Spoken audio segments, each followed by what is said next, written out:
Cette histoire m'est vraiment arrivée. Je m'appelle Koumagnon et j'ai grandi dans un petit village dans le nord du Bénin près de Natitingou. Depuis l'enfance, une vieille maison en terre battue avec un toit en tôle rouillée restait abandonnée. Portes et fenêtres toujours fermées.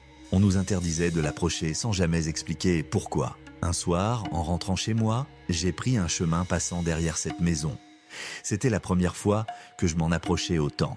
La porte était légèrement ouverte, ce qui n'arrivait jamais. J'ai entendu quelqu'un marcher lentement à l'intérieur, le sol craquant sous ses pas. Mon cœur s'est emballé. Malgré ma peur, la curiosité a pris le dessus. J'ai poussé la porte. L'intérieur était sombre, avec une odeur de poussière et de bois ancien. Les meubles étaient recouverts de tissu gris. J'entendais toujours les pas au fond du couloir, lents comme quelqu'un marchant pieds nus. Puis soudain, le silence total. Une voix d'homme très faible a demandé « Pourquoi es-tu entré ici ?» Je me suis figé.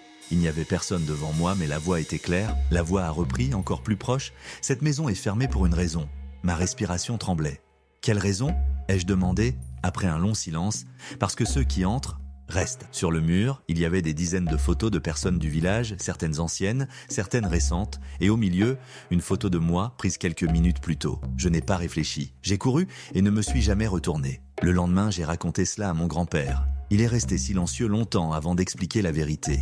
Il y a environ 50 ans, un photographe vivait là. Les gens du village ont remarqué que chaque personne qu'il photographiait disparaissait quelques semaines plus tard. Un jour, les habitants ont décidé de brûler la maison, mais l'homme avait disparu. Toutes ces photos restaient accrochées au mur. Les anciens ont fermé la maison, disant que l'homme n'était jamais vraiment parti et que certaines nuits, on pouvait l'entendre marcher à l'intérieur. Depuis ce jour, chaque nuit en étant seul, j'ai peur. J'ai l'impression qu'il peut réapparaître à tout moment, comme s'il me regardait encore à travers son appareil photo. Je me demande souvent si, comme toutes les personnes dont les photos étaient accrochées sur ce mur, il ne viendra pas aussi me chercher pour m'emmener avec lui. Abonne-toi pour plus d'histoires.